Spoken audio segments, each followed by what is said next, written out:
اگر آپ کم وقت میں زیادہ سے زیادہ نیکیاں کمانا چاہتے ہیں تو یہ ویڈیو آپ کے لیے ہے. ویڈیو کو آخر تک ضرور دیکھیے گا. حضرت عائشہ رضی اللہ تعالیٰ عنہ نے فرمایا کہ میرے پاس بنو اسد کی ایک عورت بیٹھی تھی.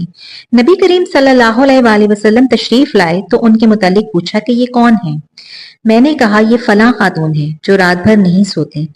ان کی نماز کا آپ صلی اللہ علیہ وسلم کے سامنے ذکر کیا گیا، لیکن آپ صلی اللہ علیہ وسلم نے فرمایا کہ بس تمہیں صرف اتنا ہی عمل کرنا چاہیے جتنی کی تم میں طاقت ہو، کیونکہ اللہ تعالیٰ تو ثواب دینے سے تھکتا ہی نہیں، تم ہی عمل کرتے کرتے تھک جاؤ گے. نبی کریم صلی اللہ علیہ وآلہ وسلم سے پوچھا گیا کون سا عمل اللہ کے نزدیک زیادہ پسندیدہ ہے؟ فرمایا کہ جس پر ہمیشگی کی جائے خواہ وہ تھوڑا ہی ہو، اور فرمایا نیک کام کرنے میں اتنی ہی تکلیف اٹھاؤ جتنی طاقت ہے، جو ہمیشہ نبھ سکے. سیدہ ام ہانی رضی اللہ تعالی عنہا نے عرض کیا اے رسول اللہ صلی اللہ علیہ وآلہ وسلم، میں بوڑھی ہو گئی ہوں اور میرا جسم بھی بھاری ہو چکا ہے اور اب مجھ سے زیادہ عبادت نہیں ہوتی، لہٰذا کوئی آسان سا عمل بتا دیجئے. رسول اللہ صلی اللہ علیہ وآلہ وسلم نے فرمایا تم 100 مرتبہ سبحان اللہ پڑھ لیا کرو، اس سے تمہیں 100 غلاموں کو آزاد کرنے کا اجر ملے گا.